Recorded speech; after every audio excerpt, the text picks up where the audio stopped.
Olá! Hoje a gente vai mergulhar fundo para entender o que é de verdade a nuvem do Azure. Vamos fazer uma viagem juntos, começando lá nos prédios, nos cabos, na parte física mesmo, até chegar na estrutura lógica que a gente usa para organizar e gerenciar tudo. Bora desvendar como o Azure funciona, camada por camada.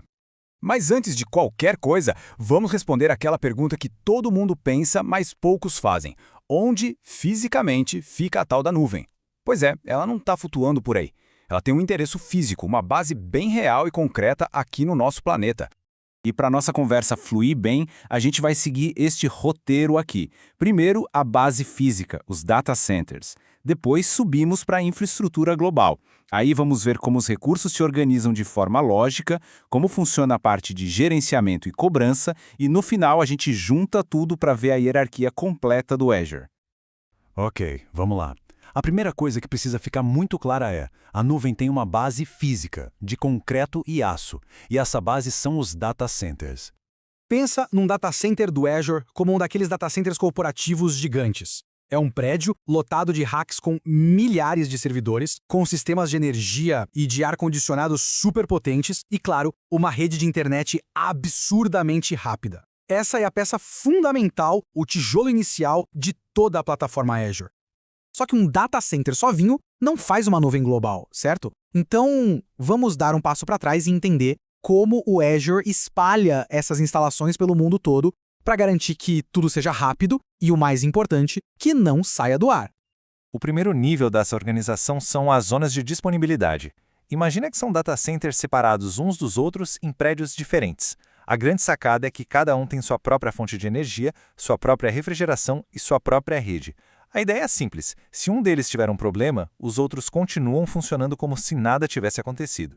E aqui tem um número que é chave: 3. Para garantir essa resiliência toda, o Azure trabalha com um mínimo de 3 zonas de disponibilidade separadas em todas as regiões habilitadas.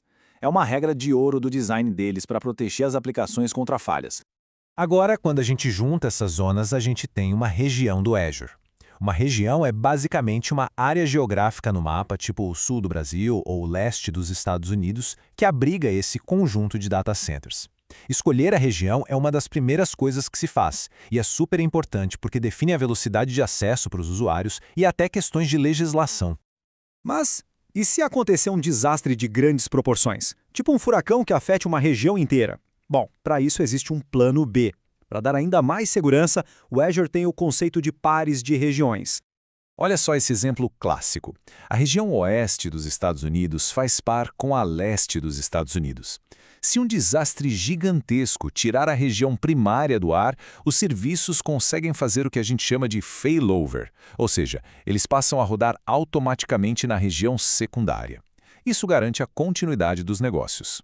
E para ter certeza de que o mesmo desastre não vai atingir as duas regiões, a maioria desses pares fica, a no mínimo, uns 480 quilômetros de distância um do outro. É uma distância pensada estrategicamente para garantir essa segurança. Para fechar essa parte, existem também as regiões soberanas. Pensa nelas como ilhas do Azure, totalmente isoladas da nuvem principal.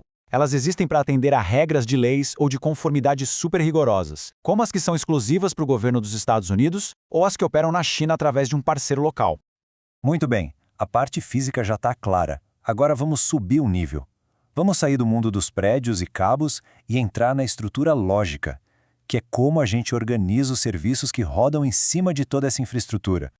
E tudo, absolutamente tudo, começa com um recurso.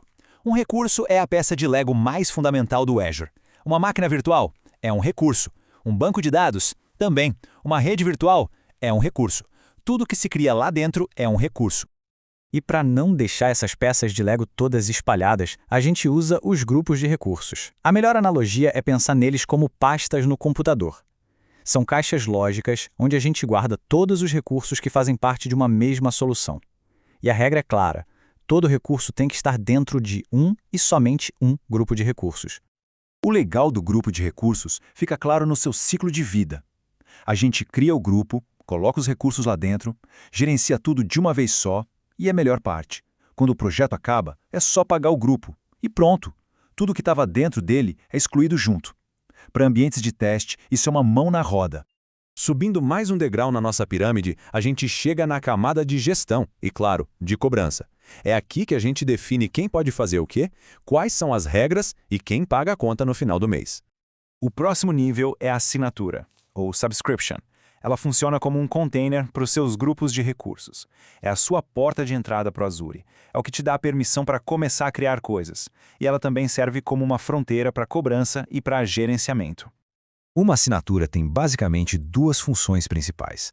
Ela é um limite de cobrança, o que é ótimo para gerar faturas separadas para cada departamento, por exemplo, e ela também é um limite de controle de acesso, onde a gente aplica as políticas de segurança e as permissões que vão valer para tudo que estiver ali dentro.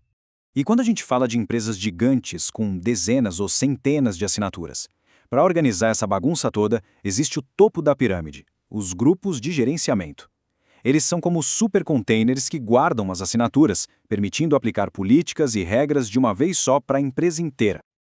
Agora sim, vamos juntar todas essas peças que a gente viu e montar o quebra-cabeça completo para visualizar a hierarquia de governança do Azure, do nível mais alto até o mais baixo.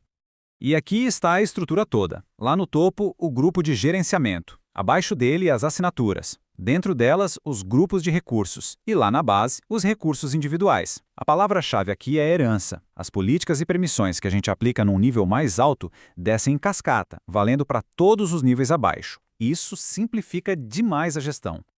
E só para ter uma ideia da escala disso, dá para ter até 10 mil grupos de gerenciamento organizados em até 6 níveis de profundidade. E o mais poderoso é que uma regra aplicada lá no topo não pode ser mudada por alguém num nível mais baixo. Isso garante uma governança corporativa de verdade, bem amarrada. E para a gente fechar, fica uma provocação para pensar. Agora que essa estrutura toda ficou clara, desde a fundação física até o topo da gestão lógica, como uma organização pode usar essa hierarquia para otimizar a segurança, para ter um controle de custos mais fino e para simplificar o gerenciamento no dia a dia? A resposta para isso pode mudar completamente o jogo do uso da nuvem.